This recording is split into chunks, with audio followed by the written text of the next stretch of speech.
படரும் போது கொடியும் இங்கே அருந்து போனது. தீபம் ஒன்று ஏற்றும் போது புயலும் வந்தது. படரும் போது கொடியும் இங்கே அருந்து போனது. தீபம் ஒன்று ஏற்றும் போது புயலும் வந்தது. நிழலை தந்த சோலை இன்று அனலை வீசுது.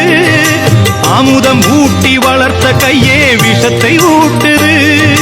நிழலை தந்த சோலை இன்று அனலை வீசுது. அமுதம் ஊட்டி வளர்த்த கையே விஷத்தை ஊட்டுது. அமுதம் ஊட்டி வளர்த்த கையே விஷத்தை ஊட்டுது. இப்படியும் நடக்கும் என்று எவருக்கு இங்கே தெரியும்? அந்த இறைவன் போடும் விடுகதைக்கு எவருக்கு விடை புரியும்?